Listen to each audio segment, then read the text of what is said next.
Shalom, selamat malam Bapak Ibu yang terkasih di dalam Kristus, baik yang berada di dalam ruangan ini maupun yang berada di live YouTube. Selamat bertemu kembali pada kelas pembelajaran firman Tuhan di Sema Adonai pada hari Jumat 20 Oktober 2023 yang akan disampaikan oleh narasumber kami seperti biasa, Pak Pendeta Daniel Palungan. Yang temanya kali ini lanjutan dari pelajaran Kristologi seri ke-8, yaitu temanya keberadaan Yesus pra-inkarnasi Kristus. Baik, sebelum kita masuk pada kelas pembelajaran, kita akan buka kelas kita dengan doa pembukaan yang akan dipimpin oleh Ibu Heni. Dipersilakan Ibu Heni. Ya, baik. Bapak Ibu yang terkasih di dalam Tuhan, teman-teman yang ada di live chatting yang sudah ramai sekarang mengikuti acara kami, mari kita satukan hati berdoa ya. Maha besar Engkau Bapa yang kami sembah di dalam nama Tuhan Yesus. Kami sangat bersyukur ya Bapa, pada momen ini kami boleh berkumpul bersama. Kami mau belajar pelajaran Kristologi melalui hamba-Mu Pendeta Daniel Palungan. Berkati hamba-Mu ini ya Bapa, double portion, anointing, biar Bapa apa yang Dia ajarkan kepada kami bisa mengerti. Tentunya Bapa kami membutuhkan pertolongan Roh Kudus untuk setiap pribadi supaya dapat mencerna pelajaran ini dengan baik dan kami memahami isi Alkitab secara benar. Bapak Surgawi, terima kasih berkati Sis Aling yang memimpin acara ini, operator kami, wifi, dan keseluruhnya Bapak kami serahkan hanya di dalam tangan kasih-Mu. Terima kasih Bapak, di dalam nama Yesus kami berdoa. Haleluya. Amin. Amin. Baik, terima kasih Bu Heni yang sudah membawakan doa pembukaan bagi kita semua. Baik Bapak Ibu, sebelum kita masuk pada kelas sesi pembelajaran, kita akan melihat terlebih dahulu profil dari narasumber kami, yaitu Pak Pendeta Daniel Palungan, beserta pengertian tentang pelajaran Kristologi. Baik, dipersilakan operator.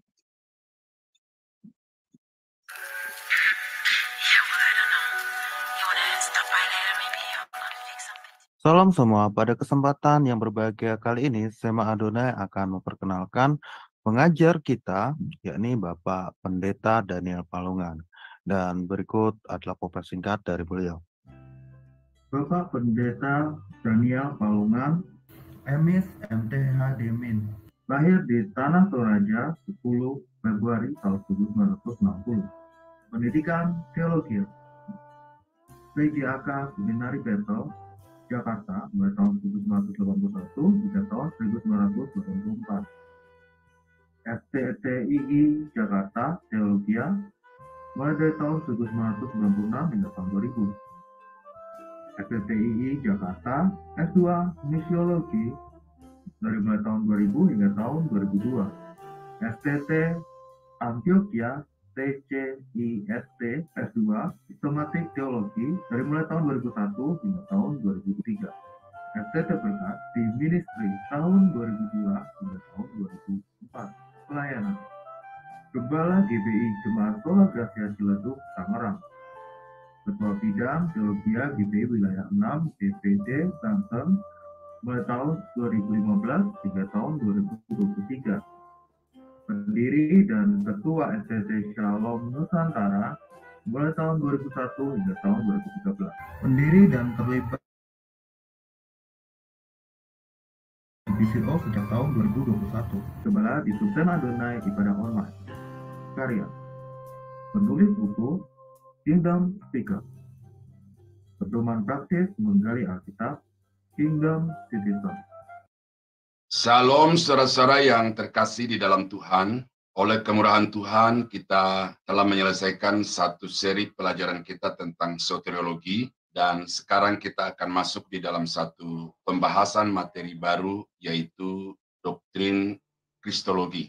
Doktrin ajaran Alkitab yang menguraikan secara sistematis tentang Yesus Kristus. Ini satu pelajaran yang sangat penting karena tokoh ini adalah tokoh sentral di dalam iman Kristen, tokoh sentral di dalam Alkitab, baik di dalam Perjanjian Baru maupun di dalam Perjanjian Lama. Dan semua orang-orang Kristen itu sungguh percaya bahwa Yesus itu adalah Tuhan dan Juru Selamat. Namun, iman kepada Yesus itu tidak cukup dengan percaya, tetapi iman kepada Yesus itu juga harus bertumbuh kepada pengenalan yang benar akan pribadi Yesus itu sendiri. Nah, itu sebabnya maka pengajaran ini perlu disampaikan secara menyeluruh dan sistematis supaya orang-orang Kristen itu betul-betul juga memiliki pemahaman yang menyeluruh dan benar tentang siapa Yesus yang mereka percayai. Nah, pelajaran ini sangat penting oleh karena akhir-akhir ini,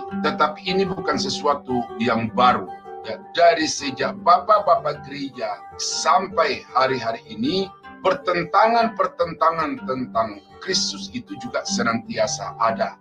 Ada gereja-gereja yang juga secara denominasional itu sudah berdiri dan gereja itu jelas-jelas tidak mau mengakui Yesus sebagai Tuhan. Dan kemudian pada hari-hari ini di Indonesia pada khususnya dan di dunia pada umumnya itu, dunia maya diguncangkan dengan ada pendeta yang sekian lama membaktikan diri kepada Yesus, tetapi kemudian berbalik dan mengatakan Yesus bukan Tuhan, Yesus bukan Juru Selamat, Yesus bukan Gembala baik. Dan karena itulah maka saya sangat terbeban dan merasa bertanggung jawab untuk mengajarkan juga ini kepada Bapak Ibu, supaya Bapak Ibu tidak mudah lagi diombang-ambingkan oleh pengajaran-pengajaran yang hanya berbasis kepada argumentasi-argumentasi yang asumtif dan bukan argumentasi yang dibangun berdasarkan fakta data dari Alkitab.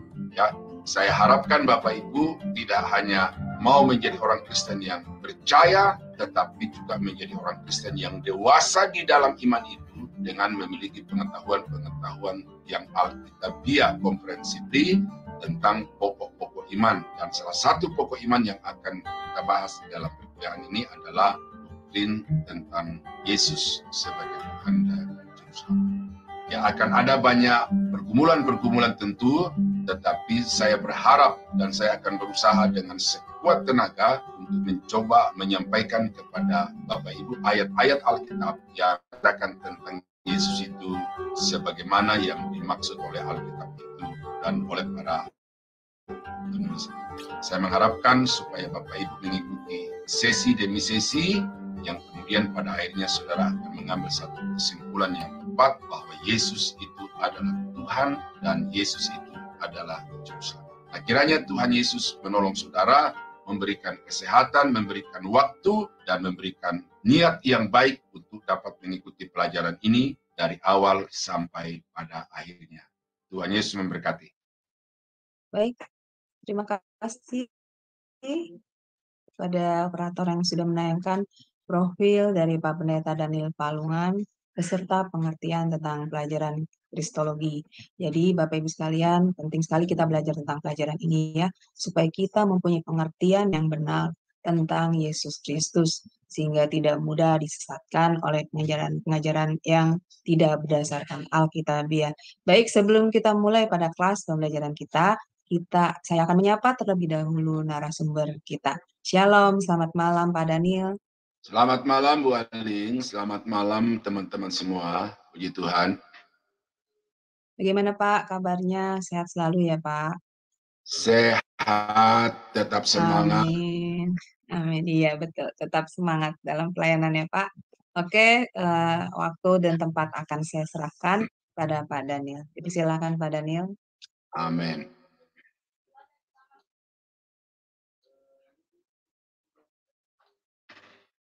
Nah, puji Tuhan, saudara-saudara yang terkasih di dalam Tuhan Yesus, pada malam ini kita akan melanjutkan pelajaran kita tentang doktrin Kristologi, dan minggu yang lalu kita membahas tentang inkarnasi Yesus Kristus. Ya. Nah, ini penting oleh karena satu, ada yang beranggapan Yesus baru ada ketika dia dilahirkan. Yang kedua, ada banyak kelompok-kelompok yang tidak mau memakai nama Yesus. Ya. tidak mau memakai nama Yesus karena dia berpegang teguh kepada nama yang disandang oleh penyelamat di dalam perjanjian baru, perjanjian lama, yaitu Yeshua Amasya. Nah, jadi ketika nama itu muncul bagi Yesus di dalam perjanjian baru, mereka katakan ini tidak pas, karena itu mereka tidak mau memakai nama Yesus. Nah, itu bagi saya urusan mereka. Tetapi urusan saya dengan saudara adalah bahwa nama Yesus di dalam perjanjian baru itu bukan nama yang dipilih oleh manusia, bukan nama yang diberikan oleh manusia, tetapi nama yang ditulis oleh para rasul, para penulis kitab perjanjian baru itu berdasarkan inspirasi dari Roh Kudus. Jadi karena itu nama Yesus adalah nama yang sah bagi Tuhan dan penyelamat kita, yaitu Yeshua Amasya perjanjian lama, kemudian menjadi Yesus Kristus di dalam perjanjian baru. Orang yang tidak mau memakai nama Yesus, ada kecurigaan saya bahwa mereka tidak mengakui perjanjian baru sebagai kitab yang diinspirasikan oleh Roh Kudus. Dan kalau itu terjadi, berarti mereka merusak, menghancurkan landasan dasar dari iman Kristen, yaitu Alkitab. Nah, karena itu maka bagi saya, Yesus ya, iya, Yeshua Amasya ya, iya. Tetapi karena nama itu mengalami progresif secara revelation, maka kita harus mengakui yang paling terakhir diberikan kepadanya adalah Yesus, yang kemudian disebut Kristus, artinya yang diurapi. Nah, jadi Yesus bukan baru ada ketika dia berinkarnasi, tetapi Yesus sudah ada sebelum dunia dijadikan. Nah, itu yang akan kita buktikan pada malam ini. Nah, jadi pelajaran kita malam ini, saudara-saudara yang terkasih, lebih kepada pembuktian berdasarkan data-data dari dalam Alkitab. Karena itu maka jangan saudara berpikir dalam hati, oh ini kan saya sudah tahu. Ya, ini memang sudah keyakinan saya sejak dulu. Tetapi karena ini adalah kelas pembelajaran, maka apa yang saudara tahu, apa yang saudara sudah percaya itu, saudara harus mengerti landasan-landasan dasar, landasan fakta, data dari Alkitab itu sendiri. Ya. Kekekalan Yesus Kristus, ya, merupakan satu penyataan Alkitab yang harus dimengerti. Ya, bahwa dia ada sebelum dunia dijadikan, yang juga berarti bahwa dia adalah pencipta langit dan bumi, dan bahwa dengan demikian dia juga adalah salah satu pribadi dari Tritunggal yang kudus, Tritunggal yang esa itu, ya. Doktrin ini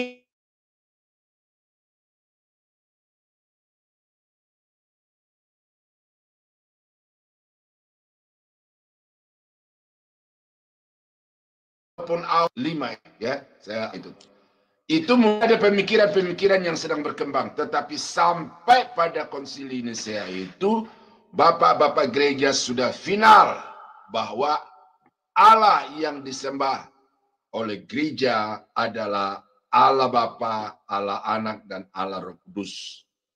Dan ketiganya adalah Esa. Nah, ini penting untuk mempercayai Tritunggal itu. Berarti dengan demikian secara otomatis atau secara eksplisit, ya, nyata bahwa sebagaimana Bapa itu kekal, maka demikian juga Yesus itu kekal. Ya.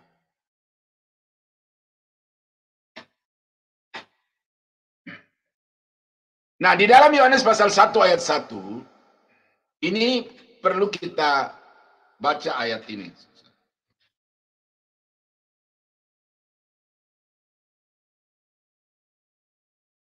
Saya bacakan langsung dari bahasa aslinya, ya, supaya Bapak Ibu dapat mendapatkan satu pemahaman yang lebih mendasar. Ya, di dalam Yohanes pasal 1 ayat 1 dikatakan, ya, kalau di dalam bahasa Inggrisnya, ya, sama dengan apa yang ada di bahasa Indonesia. Tetapi kalau kita baca di dalam bahasa Yunaninya itu dikatakan en arche en ho logos. Nah, ho logos itu firman yang tertentu. Satu keberadaan yang tertentu. Bukan sekedar sebutan, tetapi dia adalah satu entitas yang tertentu. Karena di depannya ada artikel ho. Ya, itu di dalam pelajaran bahasa Yunani itu nanti saudara akan belajar itu. Ya. Kai hologos, ya, dan logos itu atau firman itu en pros ton theon. Nah, dan firman itu berhadap-hadapan atau bersama-sama dengan ton theon. Nah, ini ada dua kata benda di sini.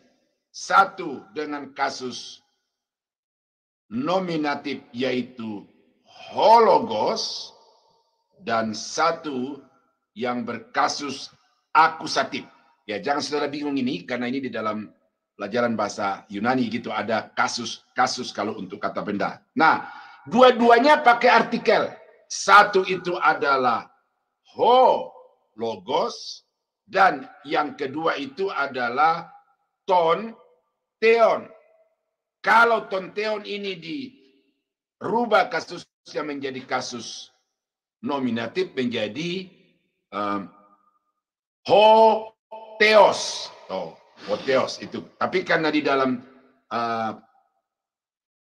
kasus di sini adalah kasus akusatif, maka dia pakai ton theon. Dia berposisi di dalam letak bahasa Indonesia itu sebagai objek kalimat, ya, bukan objek apa, tapi dia objek kalimat. Dia ada di belakang kata kerja kalau bahasa Indonesia. Nah, ya, jadi ada dua pribadi di situ. Logos itu dan Allah itu. Jadi itu sudah dua kata benda tertentu yang saudara mesti tahu, ya. Kai theos en hologos.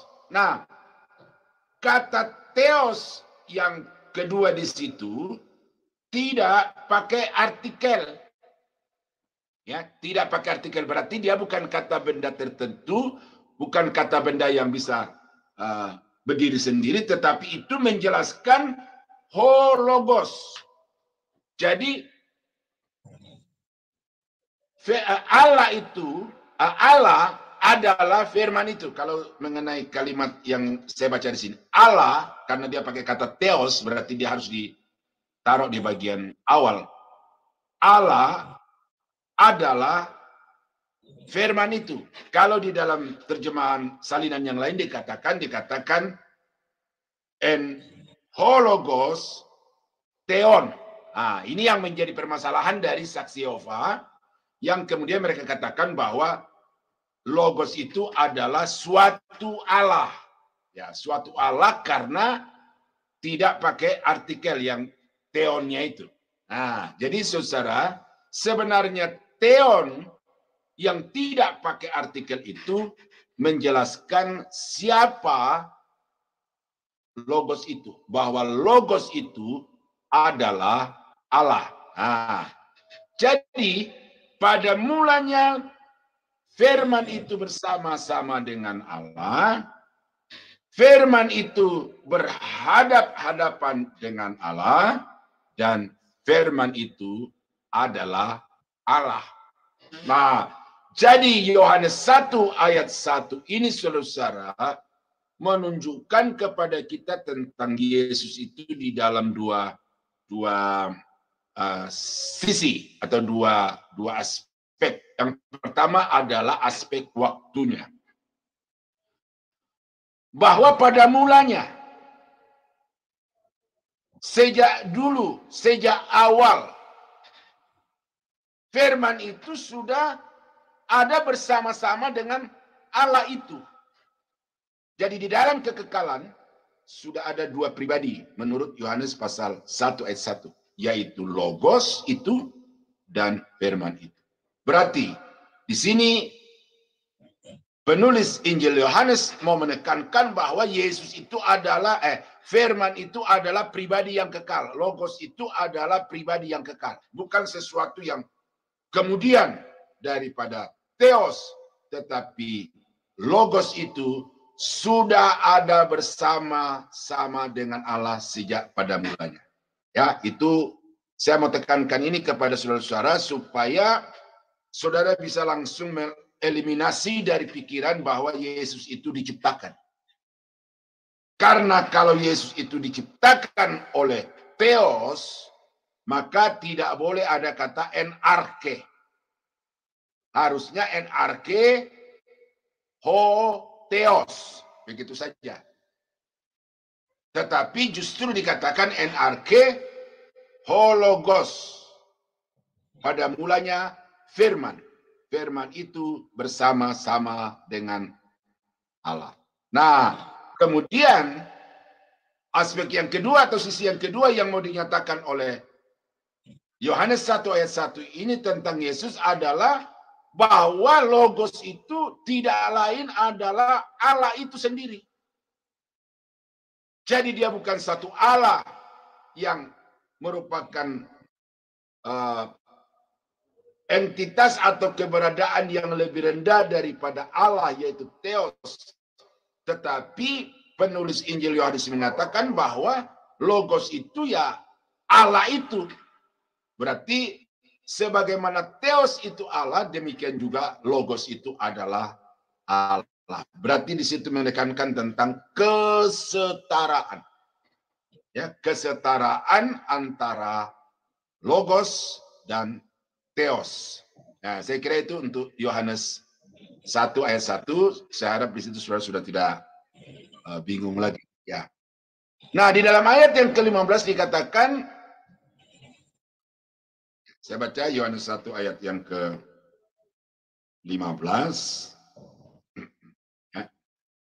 Jadi kita akan lebih banyak membaca ayat-ayat saudara karena di sini kita mau membuktikan dari Alkitab bahwa apa yang kita yakini tentang Yesus itu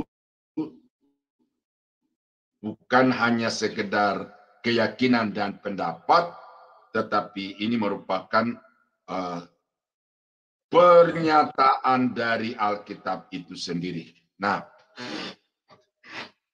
Yohanes memberi kesaksian tentang dia dan berseru katanya, inilah dia yang kumaksudkan ketika aku berkata, kemudian daripadaku akan datang dia yang telah mendahului aku. Nah, lihat di sini. Yohanes mengatakan bahwa akan datang yang lebih besar daripadaku, yang untuk tunduk membuka tali kasutnya aku tidak layak. Jadi satu nubuatan dari Yohanes tentang akan datangnya seorang yang lebih besar itu. Tetapi kemudian frasa selanjutnya di sini Yohanes mengatakan bahwa dia itu sudah ada sebelum aku. Oh. Kalau kita baca di dalam Injil Lukas, Yohanes itu sudah ada dalam rahimnya Elizabeth itu 6 bulan. Berarti kelahirannya Yohanes itu lahir 6 bulan lebih dulu daripada Yesus. Tetapi di sini Yohanes mengatakan bahwa dia itu sudah ada sebelum aku. Jadi satu pernyataan yang sangat kuat bahwa Yesus itu adalah pribadi yang kekal. Ya. Nah, di dalam ayat yang ke-18 dikatakan gini.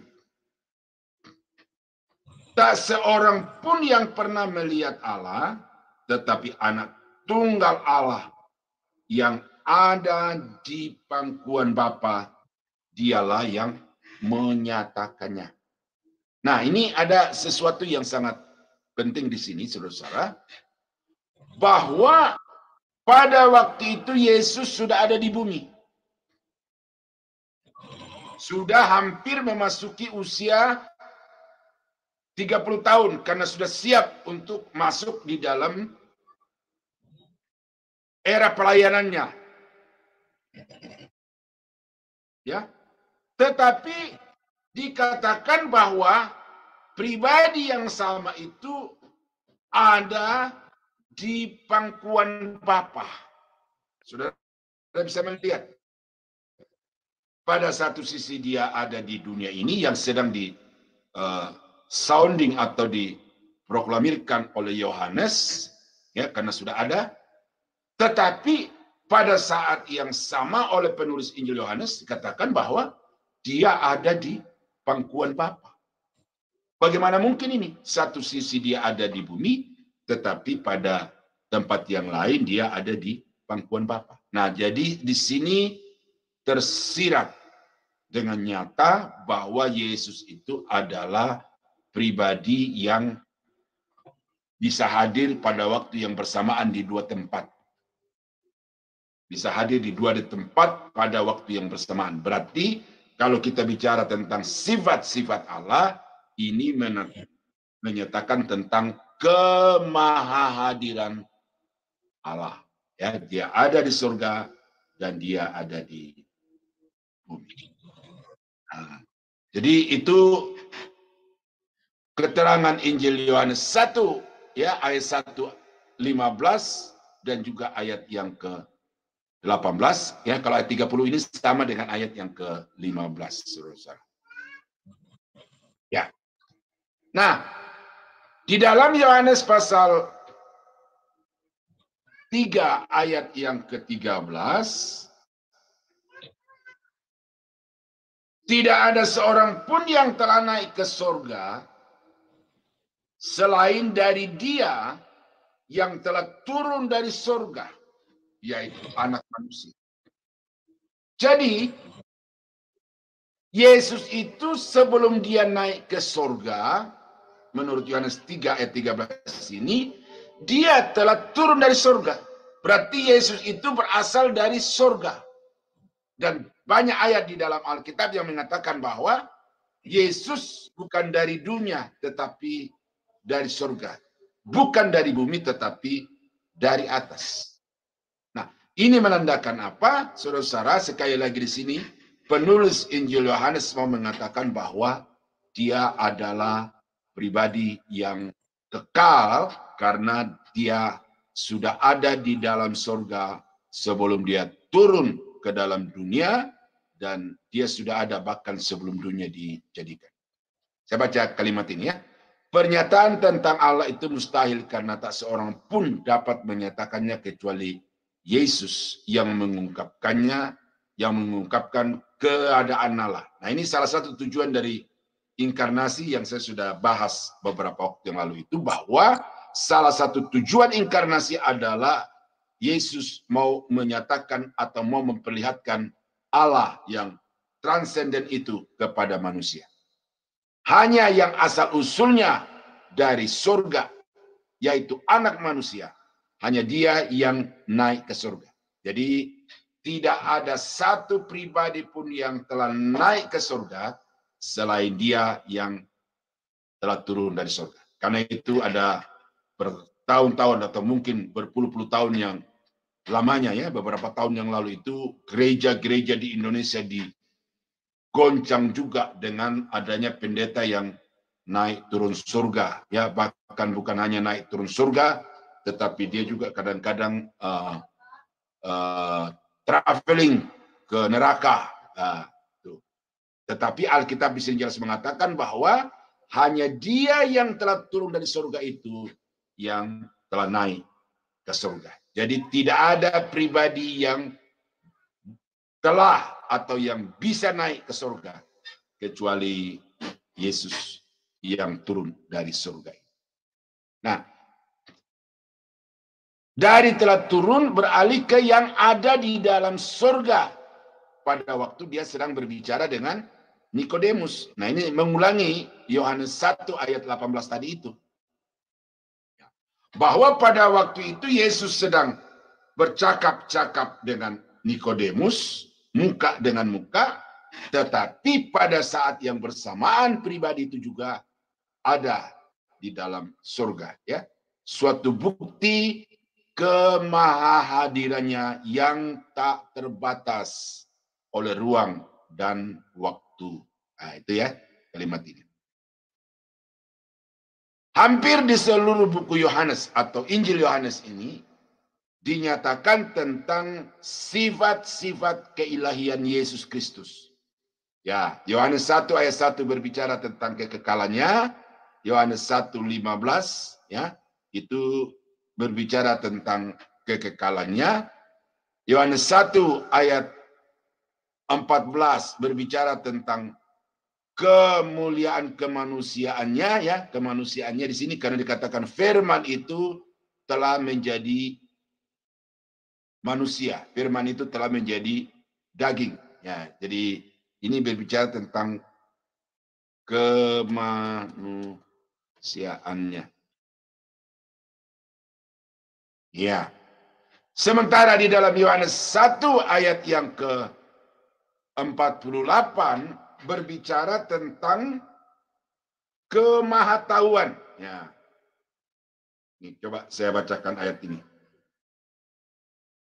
Berada di bawah subtema bahwa Injil Yohanes menyatakan tentang sifat-sifat keilahian Yesus, ya.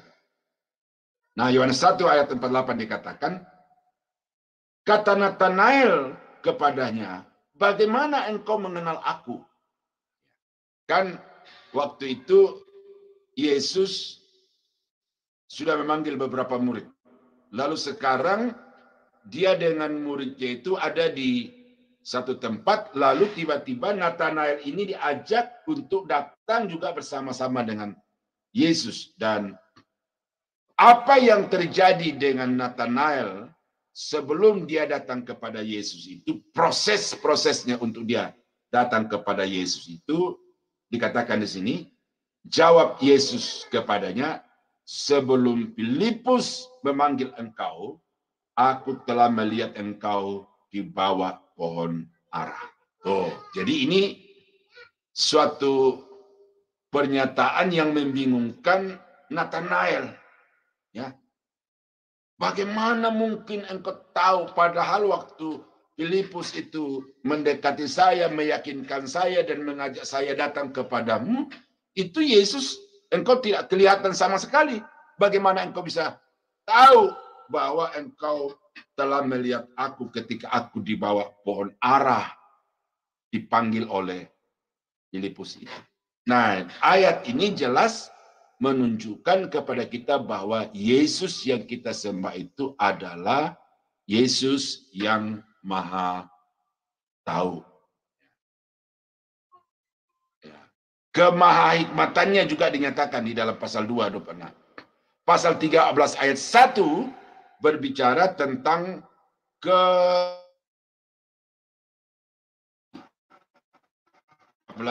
ayat 1. Yesus adalah Allah yang Maha Kasih. Sementara itu sebelum hari raya Paskah mulai, Yesus telah tahu bahwa saatnya sudah tiba untuk beralih dari dunia kepada Bapa. Nah, bagian A-nya itu menyatakan tentang kemahatauannya. Ya, jadi apa-apa yang akan terjadi di depannya itu, beberapa hari ke depannya itu dia sudah tahu. Nah, lalu bagian B-nya, sama seperti ia senantiasa mengasihi murid-muridnya, demikianlah sekarang ia mengasihi mereka.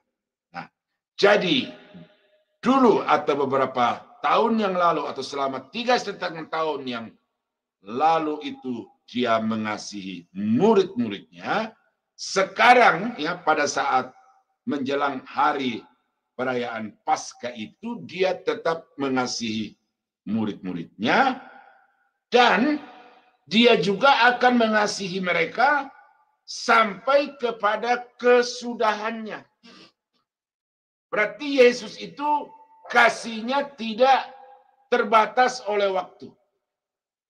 Kasihnya tidak terpengaruh oleh situasi.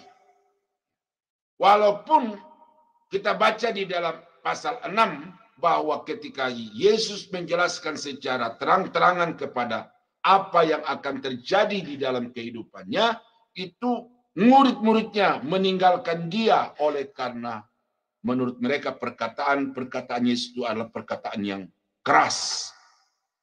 Tetapi sikap murid-murid itu tidak membuat Yesus berkurang di dalam kasihnya kepada mereka, tetapi kasihnya itu tetap baik kemarin, hari ini, maupun di waktu yang akan datang. Jadi kasihnya itu kasih yang sempurna. Nah, siapa yang bisa memiliki kasih yang sempurna seperti itu? Hanya Allah. Dan karena itu maka dari sifat kasih ini kita sudah bisa melihat juga tentang siapakah Yesus itu. Nah, Yohanes 6 ayat 33, di situ dikatakan bahwa ia memberikan hidup yang kekal bagi orang-orang yang percaya. Saya baca ya, supaya saudara bisa melihat langsung dari Alkitab.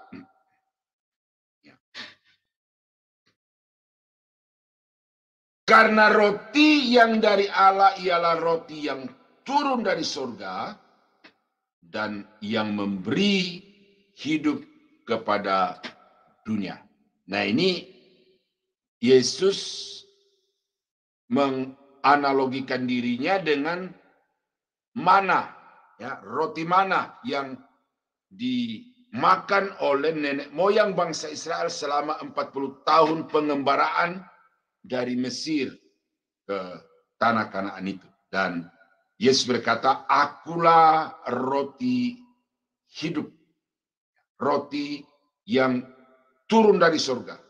Barang siapa yang datang kepadaku, ia tidak akan lapar lagi.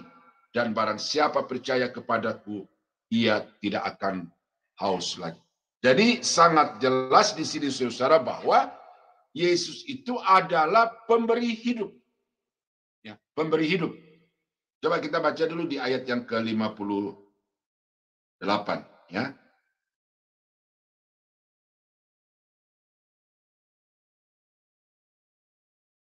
Inilah roti yang telah turun dari surga. Bukan seperti yang dimakan nenek moyangmu dan mereka telah mati. Yaitu barang siapa yang makan roti makna yang diturunkan Tuhan dari langit untuk dimakan setiap hari dalam perjalanan menuju tanah Kanaan itu, dan nenek moyang mereka itu mati, bahkan akhirnya Yosua dan Kaleb yang masuk ke tanah Kanaan pun juga mati walaupun mereka telah makan roti mana itu. Nah, tetapi kemudian bagian B-nya dia berkata, barang siapa makan roti ini, yaitu dirinya, ia akan hidup selama-lamanya. Nah, kata makan di dalam ayat ini tidak bisa dimaknai secara letterlek, ya, karena ada kata epason, yaitu itu memiliki makna yang literal seperti yang kita sekarang ini makan, ya. Seperti saya barusan makan apa namanya itu, makanan Betawi, tape uli, ya. Kemudian baru saja juga makan bubur Manado. Itu makan itu. Epasok.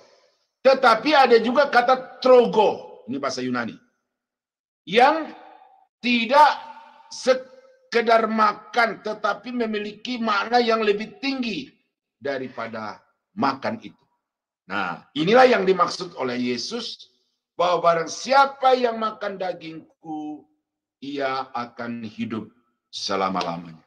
Nah, ini jangan dimaknai secara literal, ya, seperti yang itu perjamuan kudus itu juga mengundang perdebatan antara Luther dan Calvin, ya, bagaimana mereka itu memiliki pemahaman yang berbeda tentang roti dan anggur yang diminum itu.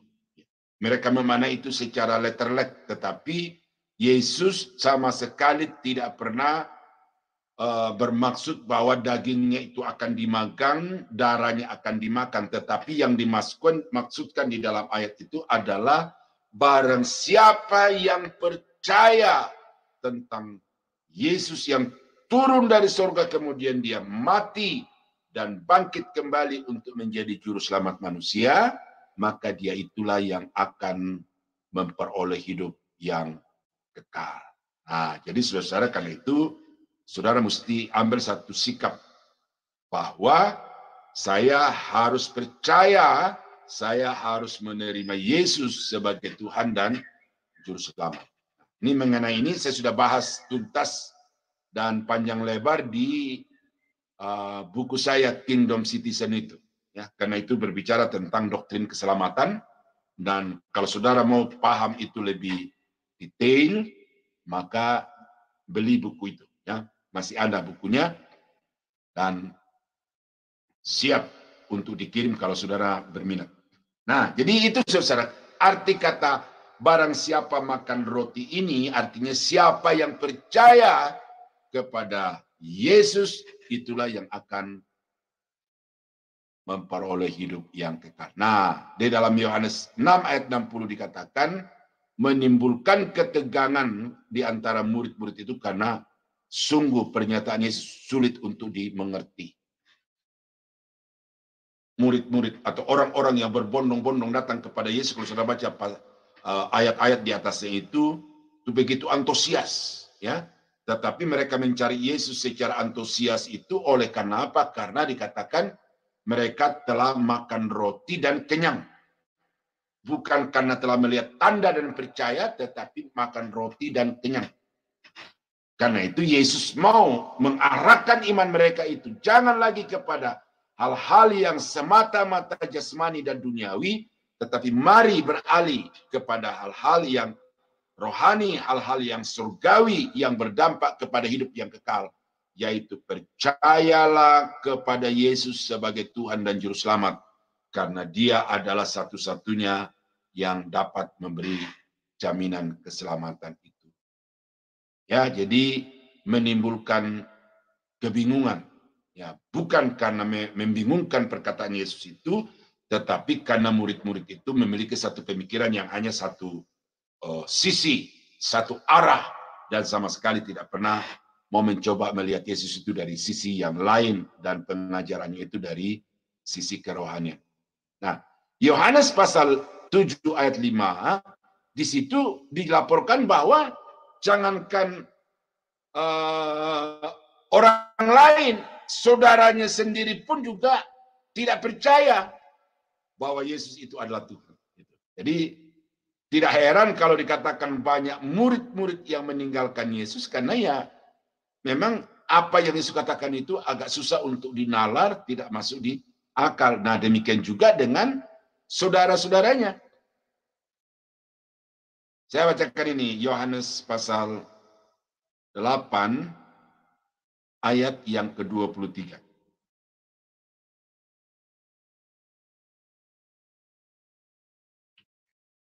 Lalu ia berkata kepada mereka, kamu berasal dari bawah, aku dari atas, atau aku berasal dari atas. Kamu dari dunia ini, aku bukan dari dunia ini. Ini apa? Memperlihatkan bahwa Yesus itu tidak semata-mata dia jasmani, tidak semata-mata dia ada di dunia ini, tetapi dia berasal dari atas, dia berasal dari surga. Itu berarti bahwa dia adalah pribadi yang kekal adanya. Karena surga berbicara tentang kekekalan itu. Nah, di dalam ayat yang ke-42, kata Yesus kepada mereka, "Jikalau Allah adalah Bapamu, kamu akan mengasihi aku, sebab aku keluar dan datang dari Allah." Nah, kata keluar di sini, ya ini pernah dimaknai oleh teman saya itu bahwa keluar itu menandakan bahwa Yesus lebih kecil, derajatnya lebih rendah daripada Bapa, karena dia keluar dari Bapa. Tetapi sebenarnya, saudara, ini harus dilihat bahwa Yesus itu dipakai kata keluar, artinya dia bukan ciptaan. Dia sudah ada bersama-sama dengan Allah sebelum ciptaan itu ada. Karena itu dikatakan dia keluar, bukan diciptakan. Ada kata lain lagi, dilahirkan. Nah, jadi dia dilahirkan dari Allah. Itu artinya dia sudah ada bersama-sama dengan Allah di dalam kekekalan sebelum dia menciptakan langit dan bumi. Jadi menafsirkan bahwa ayat ini menandakan Yesus lebih rendah itu bagi saya agak tidak pas. Tetapi kata keluar itu menandakan bahwa Yesus itu sudah ada bersama-sama dengan Allah sebelum penciptaan, dan kata keluar itu berarti dia bukan ciptaan. Dan aku datang bukan atas kehendakku sendiri, melainkan dia, kehendak dia yang mengutus aku. Jadi datang ke dalam dunia ini sebagai pengemban suatu misi ada di dalam dirinya, dan itu dia harus lakukan karena itu adalah kehendak Bapa. Nah, karena itu di dalam Alkitab itu kita sering membaca kata anak. Ya, anak Allah. Adam, anak Allah. Malaikat, anak Allah. Bangsa Israel, anak Allah. Ada raja-raja tertentu dari bangsa Israel itu yang disematkan juga kata anak Allah kepada mereka. Ya, tidak semua, tetapi ada satu dua yang disebut sebagai anak Allah. Orang percaya atau gereja disebut juga sebagai anak Allah atau menyebut diri juga sebagai anak Allah. Saya anak Allah, saya anak Tuhan. Saudara adalah anak Tuhan. Apa artinya itu? Para penafsir mengatakan bahwa kata anak itu disematkan kepada orang-orang dan kelompok-kelompok orang, menandakan bahwa di dalam diri dan dalam kelompok orang-orang itu ada satu mandat yang diembankan Allah kepadanya. Dan untuk Yesus disebut sebagai anak Allah karena minimal ada dua. Ya, ini minimal ya. Yang pertama adalah datang untuk memperkenalkan dan memperlihatkan Allah kepada manusia.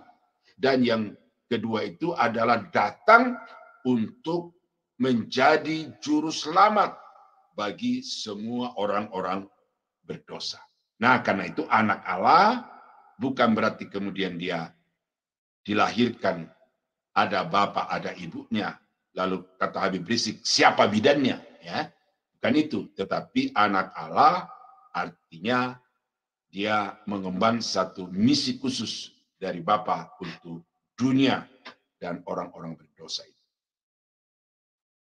Nah, di dalam Yohanes pasal 9 ayat yang ke-38, kita membaca juga di situ ada satu yang dinyatakan oleh Injil Yohanes tentang Yesus.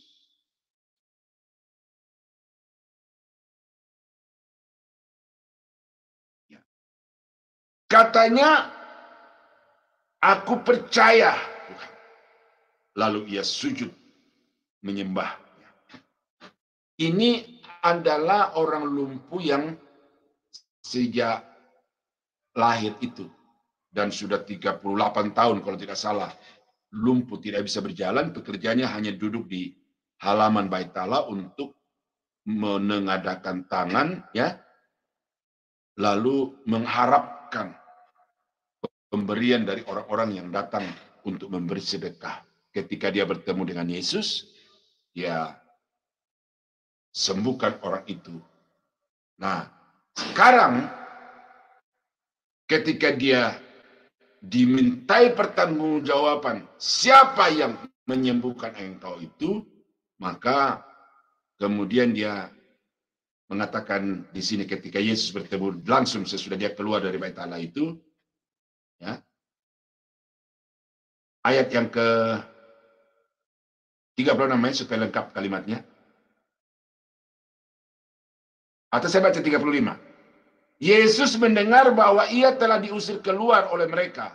Kemudian ia bertemu dengan dia dan berkata, percayakah engkau kepada Anak Manusia?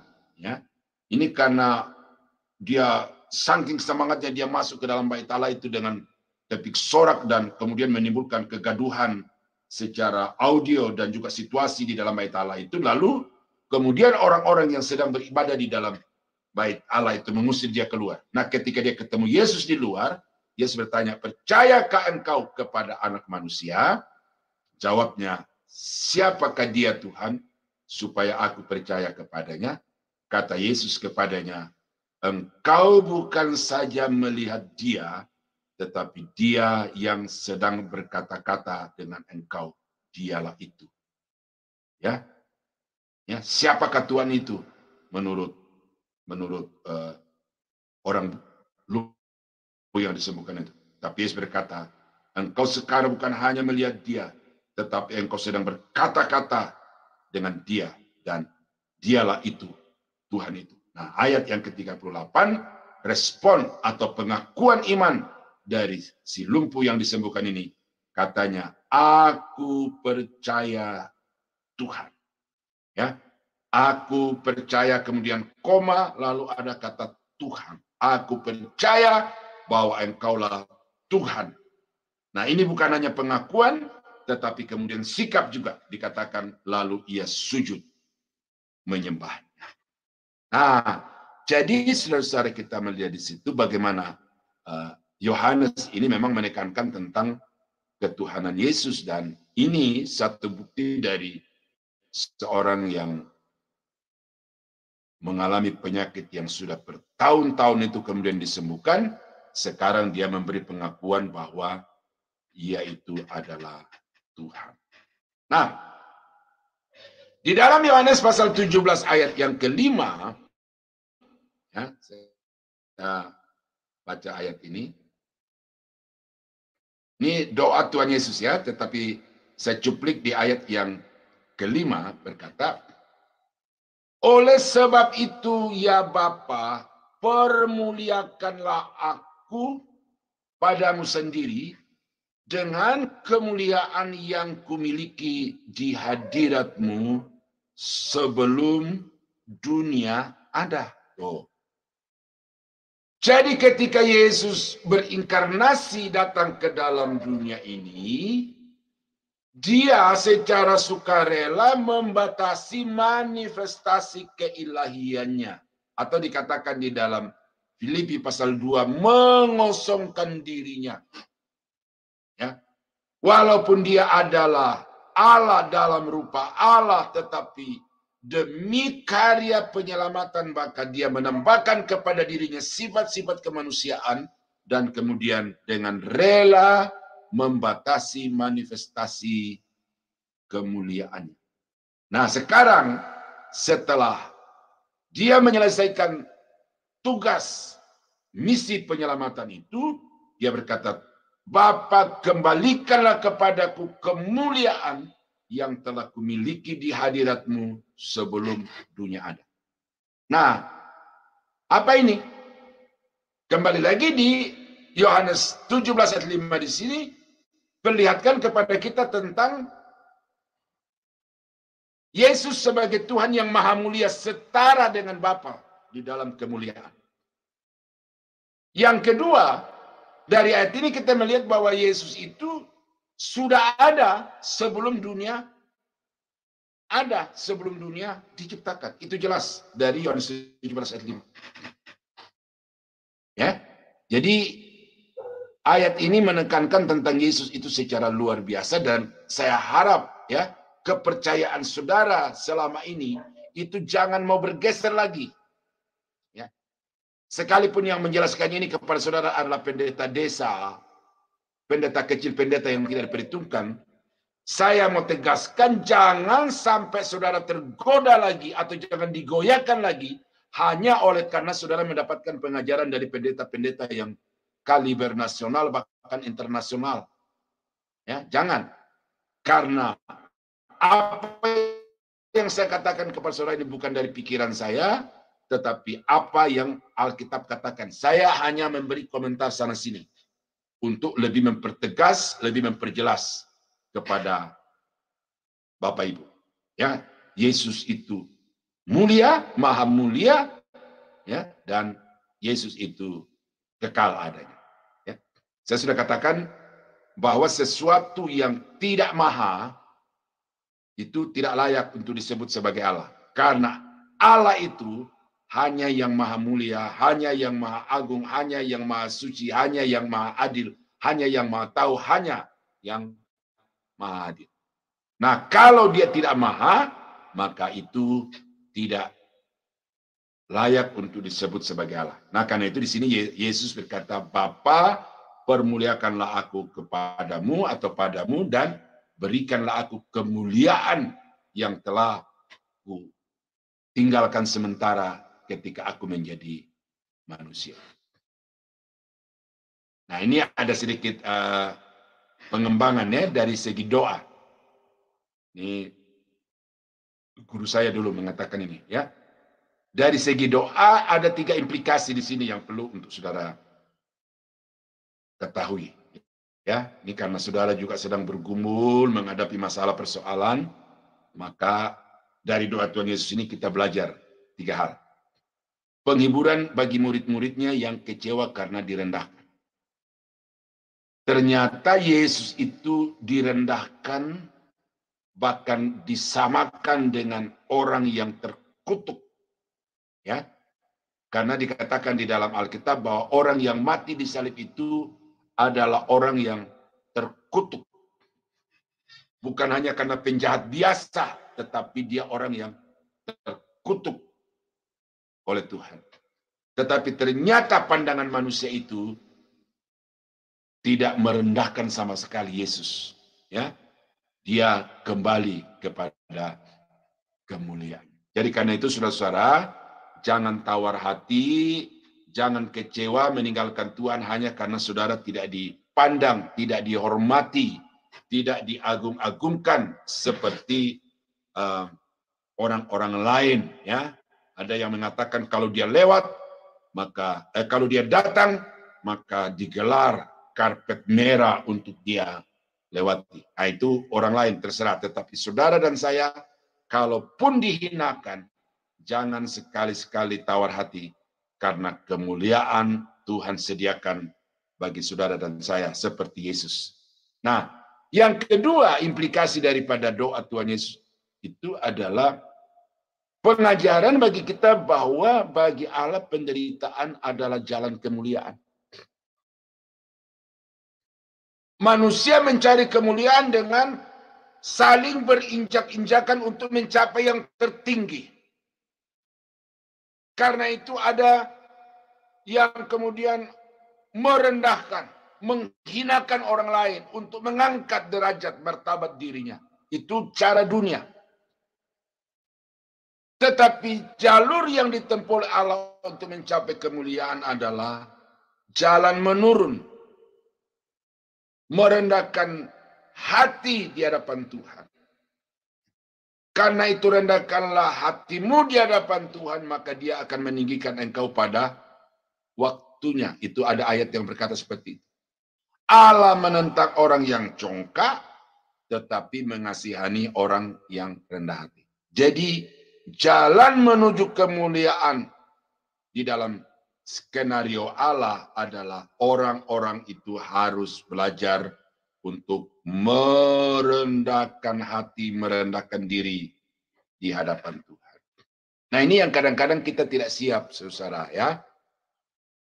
Ada banyak orang menjadi gembala, dia pikir enak, menjadi tokoh, menjadi kesayangan, menjadi terhormat. Tetapi kemudian ketika dia mengalami atau menghadapi satu kenyataan hidup yang direndahkan, dihina, difitnah, dan lain sebagainya, kemudian dia menjadi tawar hati. Atau kemudian dia bereaksi secara duniawi. Ya. Mengangkat derajat dirinya. Ya. Memang lu siapa? Lu nggak kenal gue, kata orang Betawi. Itu jangan, saudara. Karena yang Tuhan tuntut dari saudara untuk bisa menerima kemuliaan dari Allah adalah belajarlah merendahkan hati, bahkan merendahkan diri di hadapan Tuhan. Dan karena itu kalau ada masalah, ada persoalan, anggaplah itu sebagai tangan Tuhan yang sedang membentuk saudara sebagaimana tanah liat di dalam tangan Sang Penjunan. Ya. Lalu menandakan bahwa gereja itu ada oleh karena kemuliaan Kristus. Kalau tidak ada kemuliaan Kristus, maka gereja akan menjadi suatu institusi yang rapuh, yang rentan untuk dihancurkan. Tetapi karena gereja itu berpengharapan kepada kemuliaan Kristus atau kepada Allah yang Maha Mulia,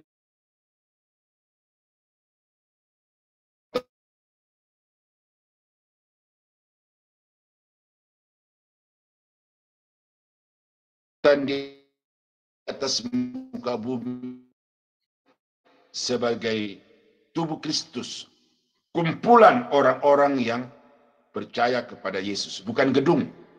Ya, kadang-kadang pendeta-pendeta berbicara tentang gereja itu sempit juga pemikirannya. Dia pikir gereja itu gedung, fasilitas. Semakin besar gedungnya, semakin mewah fasilitasnya, maka orang menilai pendeta itu pendeta yang hebat, gerejanya hebat. Itu pemikiran penilaian secara duniawi. Tetapi gereja yang dimasukkan di sini adalah orang-orang yang percaya kepada Yesus. Gedung gereja bisa hancur, ya, seperti yang kita lihat di Israel dan Hamas itu. Ternyata ada gereja juga yang terdampak. Nah, beberapa hari yang lalu saya mendapatkan video dari seorang teman di dalam grup. Dia memperlihatkan bagaimana di Jakarta ini, saya belum tahu persis di mana di Jakarta ini, tapi kayaknya di Jakarta Timur, daerah Jatinegara. Ada gereja yang saling berdempetan, ya, berdekatan gitu. Lalu kedua pendetanya itu saling bermusuhan. Nah, yang satu mungkin merasa hebat bagaimana dia bulldozer itu gedung gereja yang dia tidak suka itu. Nah, sampai dimediasi, saya lihat di dalam kamar itu oleh aparat. Nah, gedung gereja bisa hancur. Organisasi bisa hancur. Tetapi yang dimaksudkan dengan gereja di sini adalah orang-orang yang sungguh percaya kepada Yesus sebagai Allah yang Maha Mulia. Orang itu tidak akan pernah bisa dihancurkan. Sampai Yesus berkata di dalam Matius 16 ayat yang ke 16 atau 18 itu, bahwa di atas batu karang ini akan kudirikan jemaatku dan alam maut tidak bisa menguasainya. Gereja yang dibangun di atas dasar Yesus sebagai Mesias, anak Allah yang hidup, anak Allah yang Maha Mulia, itu dikatakan alam maut tidak menguasainya. Saya pastikan dulu ya, Matius 16 ayat yang ke 18. Ya, dan aku pun berkata kepadamu, engkau adalah Petrus, dan di atas batu karang ini aku akan mendirikan jemaatku, dan alam maut tidak akan menguasainya. Ya, Batu karang ini banyak orang mengatakan itu tubuhnya Petrus. Petros dengan Petra itu beda kalau dalam bahasa Yunani. Petros itu orang, Petra itu batu karang. Tetapi di atas batu karang ini apa yang dimaksud? Itu bukan Petrusnya, tetapi pengakuan Petrus. Pengakuan Petrus itu di dalam ayat yang ke-16 itu, ya. Maka jawab Simon Petrus, engkau adalah Mesias, anak Allah yang hidup. Lalu di atas pengakuan iman Petrus itulah disebut sebagai batu karang. Dan kalau gereja dibangun di atas dasar pengakuan bahwa Yesus adalah Mesias, anak Allah yang hidup, maka gereja itu akan kokoh sampai selama-lamanya. Ya, jadi gereja mendirikan keyakinannya kepada Yesus yang Maha Mulia, gereja berpengharapan kepada kemuliaan Kristus, dan karena itu dia kokoh. Saya bacakan ayat-ayat ini, saya Filipi pasal 2 ayat yang ke-9 sampai 11. Bahwa jalan menurun adalah skenarionya Allah atau jalur yang ditetapkan Allah untuk manusia mengalami kemuliaan sama seperti Yesus.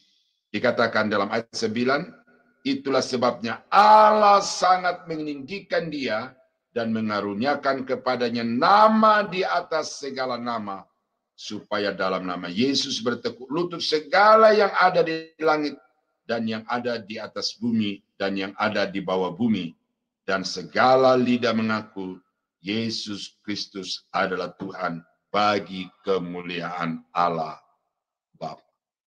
Jadi Yesus yang dengan rela mengambil bagi dirinya sifat-sifat kemanusiaan itu, dan di dalam keadaan sebagai manusia, ia telah merendahkan diri dan taat sampai kepada kematian di atas kayu salib. Tetapi ternyata hidupnya tidak stop sampai di situ. Dikatakan kemudian Allah meninggikan dia dan mengaruniakan kepadanya nama di atas segala nama. Berarti apa? Yesus adalah Tuhan. Karena kepadanya semua lutut akan bertelut. Kepadanya semua lidah akan mengaku bahwa dia adalah Kristus, Tuhan bagi kemuliaan Allah. Nah, kalau saudara baca di dalam Efesus pasal 1 ayat 17 sampai 23 di sini juga memperlihatkan kepada kita tentang bagaimana Yesus itu, ya. Saya bacakan saja supaya saya baca, ya.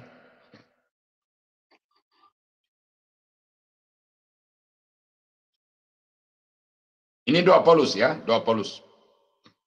Dan meminta kepada Allah Tuhan kita Yesus Kristus, yaitu Bapa yang mulia itu. Nah, di sini lihat bagaimana Paulus memberikan satu deskripsi tentang Yesus itu. Dan meminta kepada Allah Tuhan kita Yesus Kristus. Jadi, siapa Allah itu? Dia adalah Tuhan kita Yesus Kristus. Siapa Tuhan kita Yesus Kristus itu? Dia adalah Allah. Nah, kemudian diperjelas lagi, yaitu siapa Allah itu? Siapa Yesus itu? Bapa yang mulia itu. Ini tidak menunjuk kepada Bapa Yahweh, tetapi di sini Paulus memberikan satu penjelasan deskripsi bahwa Yesus itu adalah Allah, Yesus itu juga adalah Bapa. Supaya ia memberikan kepadamu, Yesus itu memberikan kepadamu roh hikmat dan wahyu. Karena dia Allah, maka dia bisa memberikan roh. Kalau dia bukan Allah, dia tidak punya kuasa untuk memberikan roh. Nah, saya mau kembangkan di sini sedikit, ya. Saya mau kembangkan di sini sedikit. Karena ada sementara orang-orang Kristen itu yang menganggap roh itu bisa diimpartasikan dari pendeta A kepada seluruh jemaat. Ini salah, saudara. Pendeta tidak punya otoritas untuk memberikan roh. satu-satunya pribadi yang memberikan roh itu adalah Yesus. Oleh karena itu, kalau saudara mau supaya saudara dipenuhi dengan Roh Kudus, maka datanglah kepada Yesus. Terimalah Yesus sebagai Tuhan dan Juru Selamat, maka Dia akan memberikan kepadamu roh, ya, hikmat dan wahyu, ya, untuk mengenal Dia dengan benar. Nah, ini sesuatu yang mutlak harus dimiliki oleh orang Kristen ini, roh ini, karena melalui roh itulah maka orang Kristen dapat mengenali Yesus yang adalah Allah, yang adalah Bapa itu dengan benar. Dan supaya Ia menjadikan mata hatimu terang agar kamu mengerti pengharapan apa yang terkandung dalam panggilannya, betapa kayanya kemuliaan bagian yang ditentukannya bagi orang-orang kudus. Jadi saudara ini dinanti atau telah disediakan oleh Yesus kemuliaan, kekayaan kemuliaan di dalam surga. Nah, ini perlu untuk saudara pahami supaya pengharapan saudara mengiring Tuhan itu jangan hanya masalah duniawi, kaya, berkat, mujizat, sukses. Itu ada, tetapi itu temporal. Tetapi yang Tuhan sedang sediakan bagi saudara dan saya adalah kemuliaan yang kekal, yang tersimpan bagi orang-orang kudus di dalam sorga. Ya, itu sampai ayat ke-20. Jauh lebih tinggi dan segala pemerintah, penguasa dan kekuasaan dan kerajaan dan tiap-tiap nama yang dapat disebut. Bukan hanya di dunia ini saja, melainkan juga di dunia yang akan datang. Jadi di dalam sorga itu Yesus sedang duduk, dan itu Dia memiliki kekuasaan, otoritas atas segala sesuatu yang ada di bawah kolong langit. Ya, saudara kan sedang belajar juga sebagian dengan okultisme itu. Di konsep dan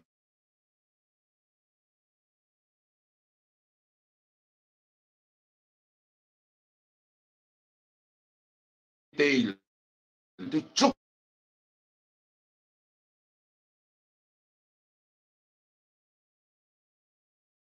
ini, karena di dalam nama Yesus itu akan bertekuk lutut segala yang ada di bumi, segala kekuatan, segala kuasa dan kerajaan itu akan tunduk dan takluk kepada Yesus, termasuk dari kerajaan roh-roh jahat itu.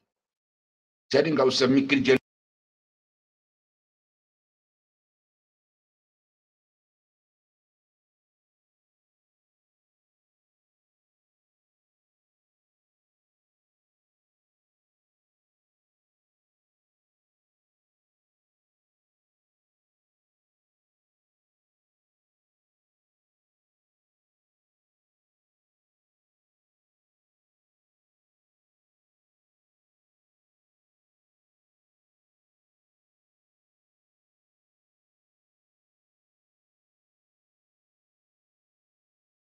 pinggir laut itu, lalu kata mereka mau kirim itu santet ke Israel. Wah, jadi ada kekuatan-kekuatan supranatural dari Indonesia dikirim untuk membela Palestina, Hamas, untuk menghancurkan Israel. Nah, tetapi mereka lupa di dalam Alkitab bahwa bagi bangsa Israel itu sudah ada satu perlindungan, bahwa mantra dan tenung itu tidak akan mempan kepada Yakub. Nah, kenapa? Karena Yakub itu adalah umat Yahweh. Yakub itu adalah orang-orang yang menyembah kepada Allah yang hidup, Allah di atas segala Allah, dan karena itu tidak ada mantra, tidak ada tenung, walaupun dari yang paling hebat di Indonesia. Ya, itu hanya menjadi tontonan yang lucu-lucu bagi saya, karena apapun yang mereka lakukan itu tidak akan berdampak bagi bangsa Israel. Nah, bagi saudara juga begitu. Kalau saudara itu sudah ada di dalam Yesus, nggak usah takut. Ya, nggak usah takut. Justru iblis yang takut kepada saudara. Itu banyak. Ya, tanda-tanda ini menyertai orang percaya Mereka akan tumpang tangan atas orang sakit dan orang sakit itu akan sembuh. Mereka akan mengusir setan dalam namaku dan setan itu akan lari tunggang langgang. Kuncinya apa? Kuncinya percaya. Menerima Yesus sebagai Tuhan dan Juru Selamat itu kunci kemenangan atas semua kekuatan yang ada di bawah kolong langit. Ini saya sudah masuk khotbah ini, saudara. Tetapi ada data-data ayat yang saya sampaikan ya. Jadi bukan luapan emosi, tetapi ada ayat-ayat yang saya sampaikan untuk membuktikan bahwa kemuliaan Yesus itu menjadi pengharapan gereja, menjadi kekuatan gereja untuk menghadapi segala kekuasaan di bawah kolong langit ini. Ya, dan seterusnya.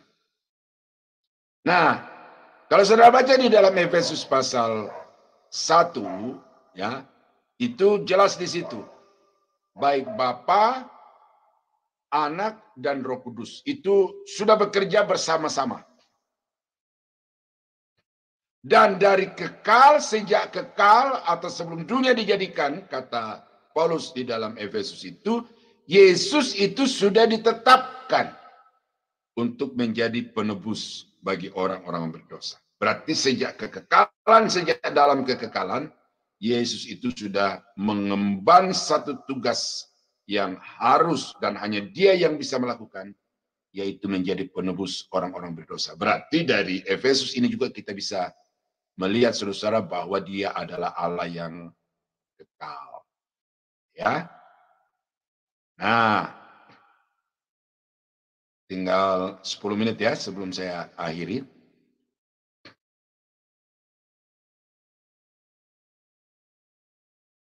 1 Petrus 1 ayat 17 sampai 20. Di sini asal usul surgawi dari Yesus dinyatakan dan bahwa Dia adalah anak yang dikasihi dan patut ditaati. Suatu konfirmasi dari Petrus, ya, satu konfirmasi dari Petrus sesudah pengalaman di bukit waktu ia masih di bumi ini. Jadi ketika Petrus, Yohanes, dan Yakobus itu diperkenankan Tuhan untuk melihat bagaimana Yesus menyatakan kemuliaan disertai dengan Nabi Musa dan Nabi Elia.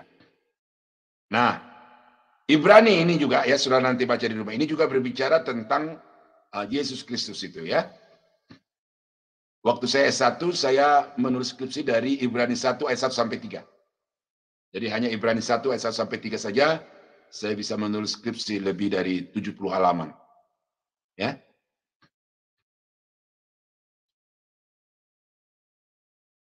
Saya mengakhiri dengan ini untuk malam ini. Kegiatannya di kekekalan masa lampau. Apa yang Yesus lakukan di kekekalan masa lampau? Artinya sebelum ada penciptaan langit dan bumi.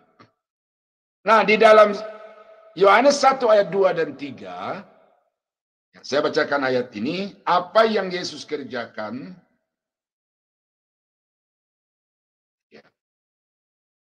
Ia pada mulanya bersama-sama dengan Allah. Logos tadi itu di ayat 1. Nah, lalu kemudian ayat yang ketiga, segala sesuatu dijadikan oleh Dia, dan tanpa Dia tidak ada suatu pun yang telah jadi dari segala yang telah dijadikan.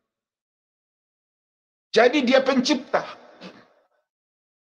Dia yang menyebabkan segala sesuatu yang ada di bawah atau di alam semesta ini menjadi ada. Dari tidak ada menjadi ada. Nah, kalau kita merujuk lagi kepada Kejadian 1 ayat 2, ya, bagaimana Allah, firman, dan roh di situ itu bergiat bersama-sama untuk menciptakan langit dan bumi.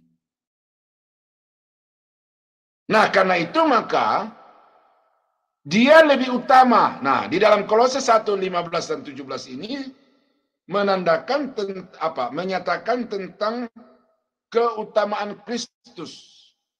Bukan seperti yang ditafsirkan oleh saksi Yehova bahwa Dia itu diciptakan baru kemudian bersama-sama dengan Allah menciptakan. Tetapi Kolose 1 ayat yang ke-15 ya, itu menyatakan bahwa Yesus itu lebih utama dari segala yang ada.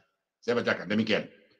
Ia adalah gambar Allah yang tidak kelihatan, yang sulung, lebih utama dari segala yang diciptakan. Nah, kata yang sulung ini yang kemudian ditafsirkan oleh banyak pendeta bahwa ini urutan-urutannya.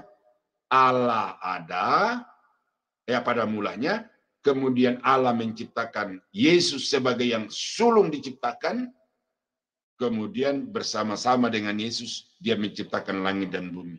Itu logika berpikir dari orang yang menentang tentang kekekalan Yesus. Tetapi kata yang sulung di sini tidak bisa bermakna bahwa yang pertama diciptakan, tetapi artinya yang memang sudah ada sebelum ciptaan itu ada. Apakah dia diciptakan di masa lampau atau tidak, itu tidak masuk di dalam pemikiran Paulus di dalam ayat ini. Karena kalau pemikiran itu dimasukkan Paulus di ayat yang ke-15, Kolose 1 ini nanti bertentangan dengan pernyataan Paulus di tempat yang lain, bertentangan juga dengan Alkitab secara keseluruhan. Nah itu maksud saya. Jadi yang dimasukkan yang sulung yang lebih utama di sini itu menandakan bahwa Yesus itu di atas segala-gala yang ada di dalam ciptaan ini. Karena di dalam Dia telah diciptakan segala sesuatu. Ia menciptakan segala sesuatu, baik yang ada di surga dan yang ada di bawah, yang ada di bumi, baik yang kelihatan dan yang tak kelihatan, baik singgasana maupun kerajaan, baik pemerintah maupun penguasa, segala sesuatu diciptakan oleh Dia untuk Dia. Nah, diciptakan oleh Dia, diciptakan oleh Yesus. Untuk siapa? Untuk Dia, bukan untuk Allah. Karena kalau diciptakan oleh Yesus untuk Allah, berarti ada kemungkinan di sini Yesus lebih rendah. Kemungkinan loh ya, bukan lebih rendah. Tetapi dari segi pengalimatan itu ada nuansa bahwa kalau Dia menciptakan segala sesuatu untuk kemuliaan Allah, itu berarti Yesus lebih rendah. Tetapi diciptakan oleh Dia untuk Dia, berarti Dia sendiri adalah Allah, sama seperti Bapa adalah Allah yang berhak untuk menerima segala kemuliaan dari apa yang ada di dalam dunia ini. Ia ada terlebih dahulu dari segala sesuatu dan segala sesuatu ada di dalam Dia. Nah, aspek waktunya di situ. Ia ada terlebih dahulu dari segala sesuatu. Nah, terlebih dahulu di sini ya Yohanes 1 ayat 1 itu. Pada mulanya en arche en hologos, kai hologos pros tonteon. Ayat 2-nya juga begitu. Bahwa ia pada mulanya bersama-sama dengan Allah. Dari Yohanes 1 ayat 2. Nah, jadi jelas saudara-saudara bahwa Yesus di masa lampau itu mencipta.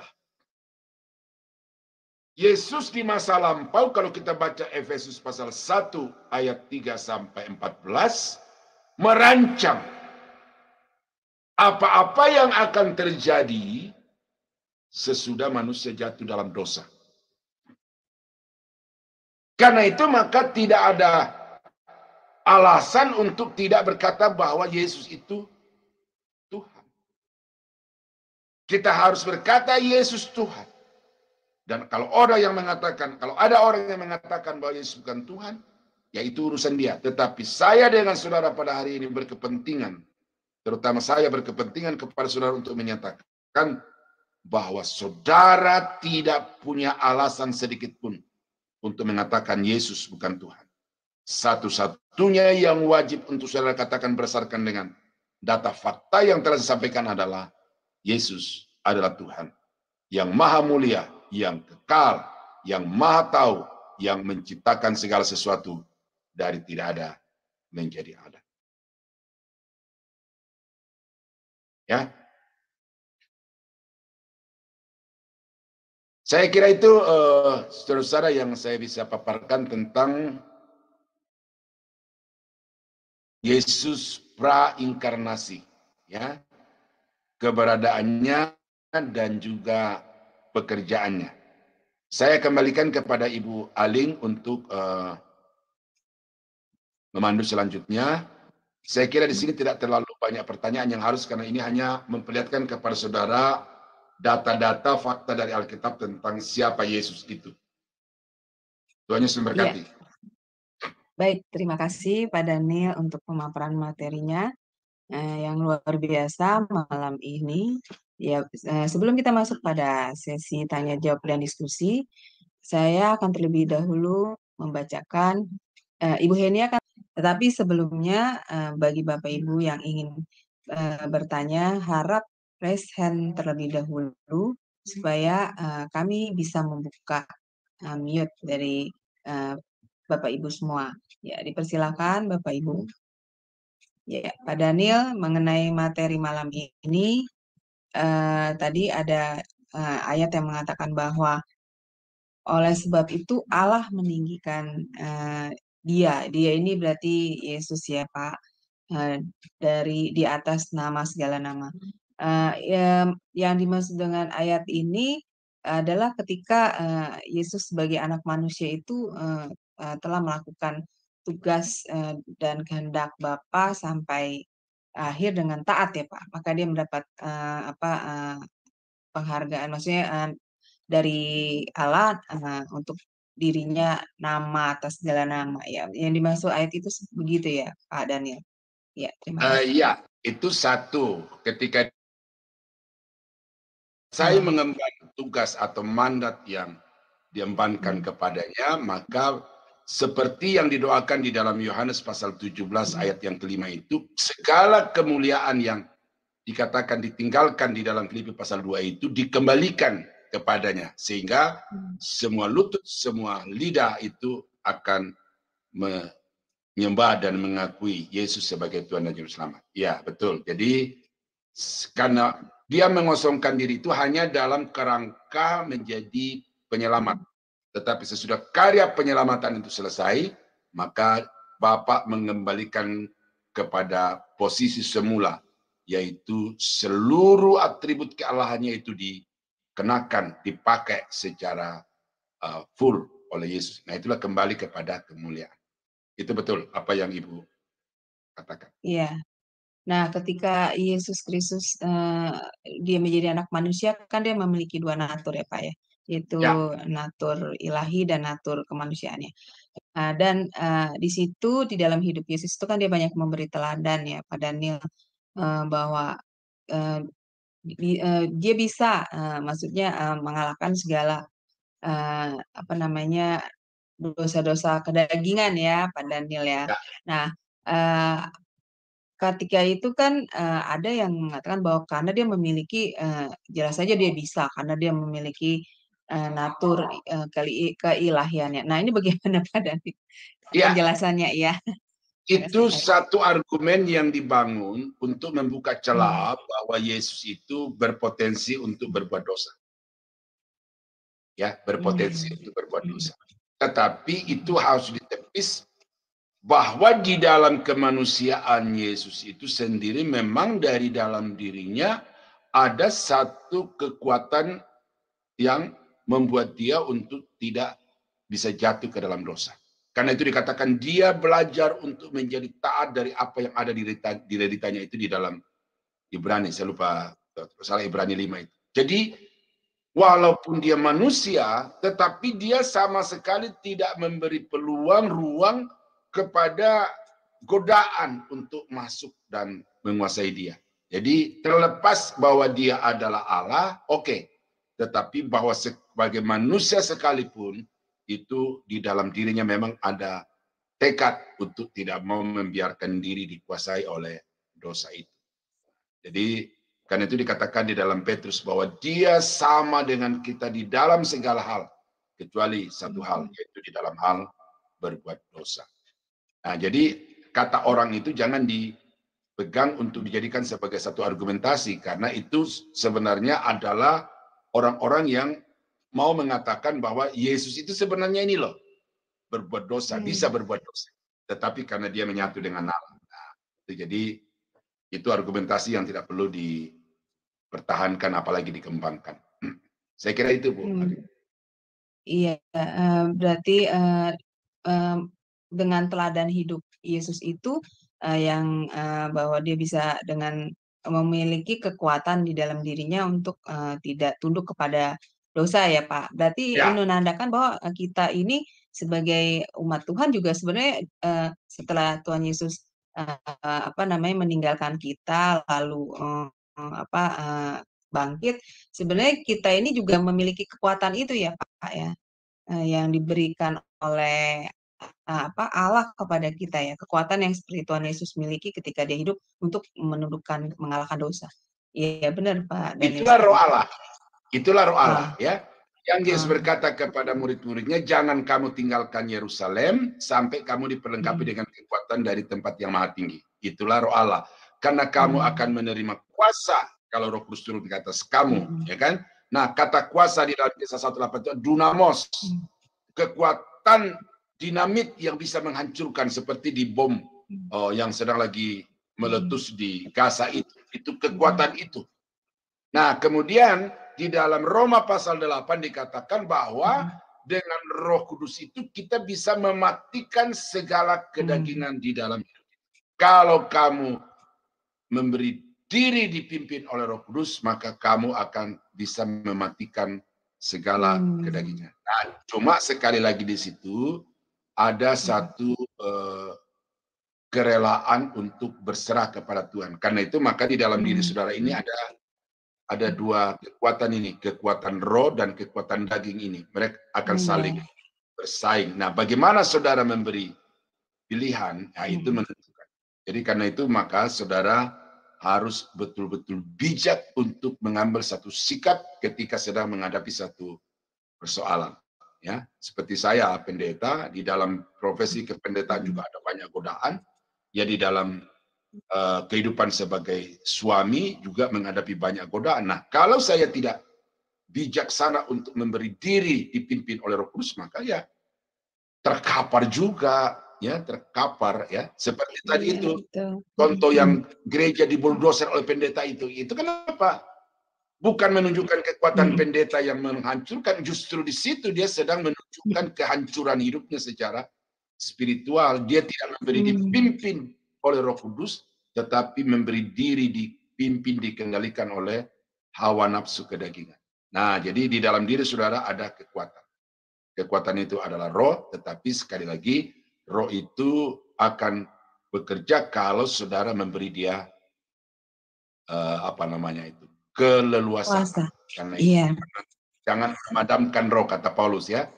Jangan memadamkan roh, jangan mendiamkan, jangan mendukakan roh. Nah itu, jadi itu saya kira. Iya, berarti ini udah jelas sekali ya Pak Daniel kuncinya sudah jelas sekali, yaitu bahwa kita memang harus memberi diri kita dipimpin oleh Roh Allah ya Pak Daniel ya. Iya, karena betul. teladan yang Yesus berikan ketika dia hidup, dia juga sudah menunjukkan bahwa dia taat sampai dia mati, karena dia mengandalkan kekuatan dari Roh Allah ya Pak Daniel di dalam diri dia. Ya baik, luar biasa sekali pelajaran malam ini memberi kita pengertian yang mendalam lagi tentang Yesus Kristus. Baik, sepertinya tidak ada yang bertanya ya Pak Daniel ya. Kalau tidak ada yang bertanya, baik saya akan menutup kelas ini saja ya Pak Daniel. Oke. Bagaimana Pak? Ya. Ya, kalau gitu closing statement-nya Pak Daniel, lalu pimpin doa bagi kelas kita dan juga doa berkat. Silakan Pak Daniel. Jadi dari materi kita pada malam ini kita bisa melihat Yesus itu kekal, Yesus itu setara dengan Allah. Topik yang menarik, kebodohan. Bapak Daniel, boleh nggak menjelaskan Matius 16 ayat 28, kata audiens 16, Pak Tony Periang ini berkata Matius 16 ayat 28 nggak dikembalikan. Saya kurang mengerti ini. Matius 16 ayat 28. Bagi audiens yang mau bertanya, silahkan ya. Sebelum kita tutup acara, masih diberikan kesempatan berapa menit ke depan. Saya bacakan ya, Pak Daniel. Oke. Ya, Matius 16 ayat 28. Demikianlah firman Tuhan. Aku berkata kepadamu, sesungguhnya di antara orang yang hadir di sini, ada yang tidak akan mati sebelum mereka melihat Anak Manusia datang sebagai Raja dalam kerajaannya. Nah, apa pertanyaannya nih? Nggak dikembalikan katanya. Apa yang akan dikembalikan? Justru di sini Yesus memproklamirkan diri bahwa pada masa itu Yesus akan disaksikan oleh generasi itu datang dengan segala kemuliaannya itu gimana? Oke. Justru Mungkin itu Pak ketika Yesus terangkat ke surga itu kemudian dia disambut dengan awan-awan itu, dikatakan hilang dari pandangan murid-muridnya itu karena ditutup dengan awan. Itu kan kita melihat di situ bahwa dia itu diliputi dengan kemuliaan Allah. Nah, karena saya nggak jelas pertanyaannya dengan ayat ini, jadi saya nggak begitu. Saya juga meraba-raba ini jawab. Jadi Pak Tony Periang itu kalau boleh bertanya lebih jelas, kalau ada pernyataan lebih jelas Pak ya, supaya bisa ditangkap ya Pak. Karena kalau dikatakan tidak dikembalikan, kita tidak boleh melihat dari satu ayat ini di dalam Filipi pasal 2 tadi 9 sampai 11 jelas tegas mengatakan bahwa segala kemuliaan Allah itu, kemuliaan Yesus itu diberikan sesudah dia melaksanakan seperti Bu Ali tadi katakan itu, tugas-tugas penyelamatan yang harus diemban selama dia ada di tengah-tengah dunia ini. Nah, jadi saya lanjutkan dengan closing statement saya tadi itu. Nah, jadi dia adalah Allah yang mulia, ya toh? Jadi karena itu saudara harus bertekuk lutut di hadapannya dan lidah saudara itu kiranya senantiasa mengagungkan karena dia adalah Allah yang layak untuk ditinggikan dan diagungkan. Nah, saya kira itu materi kita pada malam ini, bahwa Yesus bukan ada baru ketika dia dilahirkan atau ketika dia diciptakan di masa yang lampau, tetapi dia ada sebelum segala ciptaan ada karena dia sendiri adalah pencipta itu. Nah, Tuhan Yesus memberkati.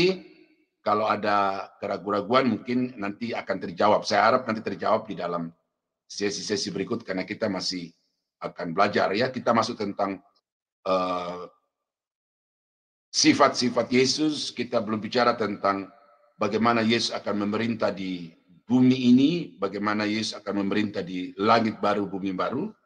Jadi masih banyak ya poin-poin yang akan kita bahas bersama-sama.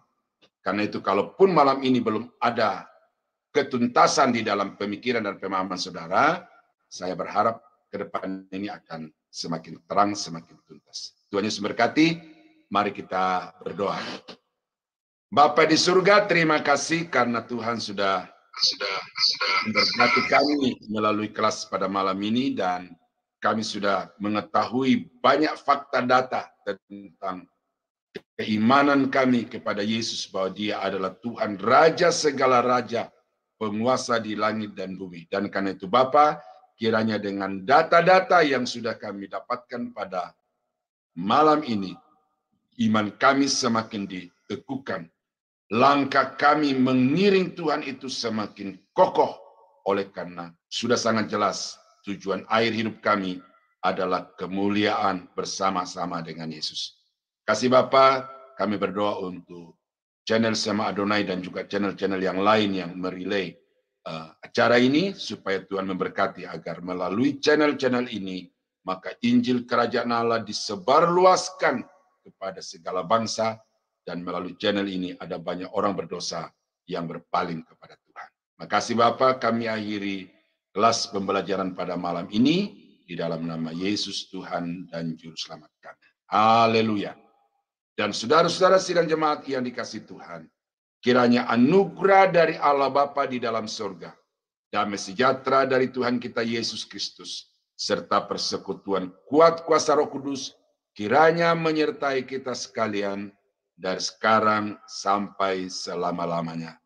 Dalam nama Yesus, kami akhiri kelas kami pada malam ini. Haleluya. Amin. Amin. Selamat Puji malam, Tuhan Yesus Tuhan. berkati. Terima kasih Pak Daniel untuk pelayanannya. Semoga pelayanan Pak Daniel diberkati lebih dan lebih oleh Tuhan sehingga menjadi berkat bagi banyak orang. Ya, baik Bapak Ibu yang terkasih di dalam Kristus.